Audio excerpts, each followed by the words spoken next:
Pakistan super league यानी PSL सिर्फ cricket नहीं बल्कि एक बहुत बड़ा बिजनेस भी है। लेकिन कभी सोचा है कि इतने अरबों रुपए लगाने के बाद ये टीमें आखिर पैसा कमाती कैसे हैं? चलें आज देखते हैं कि पीएसएल का ये पूरा फाइनेंशियल मॉडल आखिर काम कैसे करता है। अच्छा, एक मिसाल से शुरू करते हैं। 2018 में मुल्तान सुल्तान्स की फ्रेंचाइज कितने में बिकी? $41.6 मिलियन, यानी लगभग 1100 करोड़ पाकिस्तानी रुपए। ये एक ज़बरदस्त इब्तदाई सरमायाकारी है। इससे अंदाज़ा लगाया जा सकता है कि इस खेल में पैसा कितना है। लेकिन सबसे हैरानकुन बात क्या है?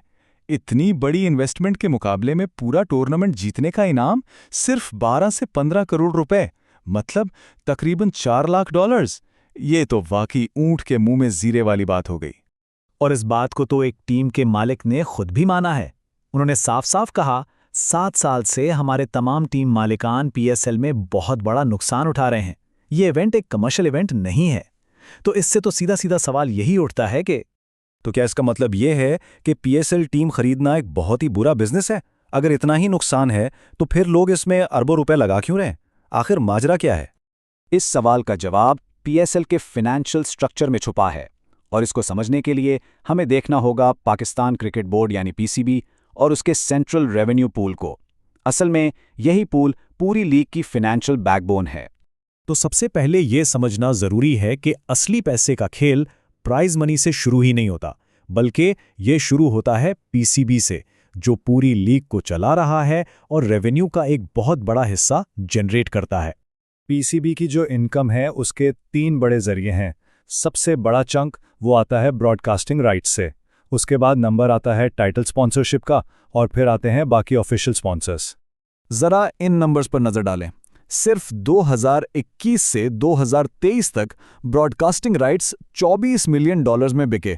एचबीएल ने जो टाइटल स्पॉन्सर है 2025 तक के लिए $14.3 मिलियन दिए, और मैच का दौरान सिर्फ 10 सेकंड के ऐड की कीमत 15 लाख रुपए तक चली जाती है।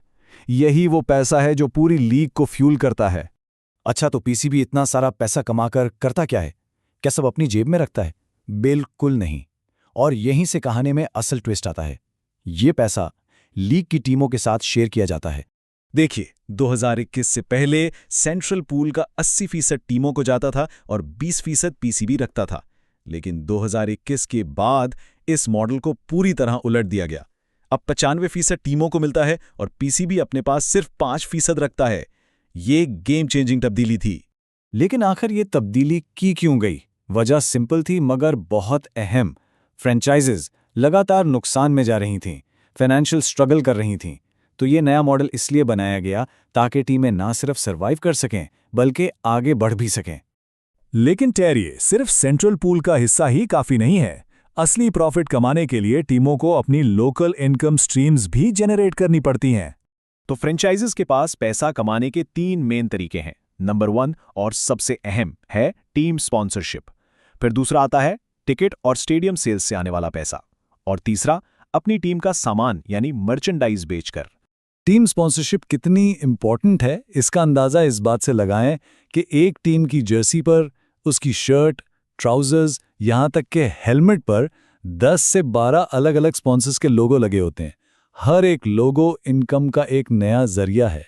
इन लोकल इनकम सोर्सेज को थोड़ा और डिटेल में देखते हैं। जो होम गेम्स की टिकट सेल्स होती हैं उसका 80 से 95% टीमों को मिलता है। फिर जर्सी, कैप्स और दूसरा सामान बेचने से जो भी पैसा बनता है वो सीधा फ्रेंचाइज की जेब में जाता है। और तो और वो अपने प्लेयर्स को एड्स में काम करवाकर एक्स्ट्रा फीस भी चार्ज करते हैं।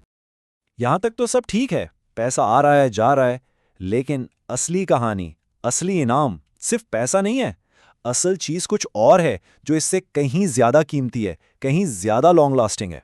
और ये असली इनाम है ब्रांड वैल्यू। ब्रांड वैल्यू क्या है? ये असल में किसी टीम के नाम और इसकी रेप्यूटेशन की लॉन्ग टर्म कमर्शियल वर्थ है।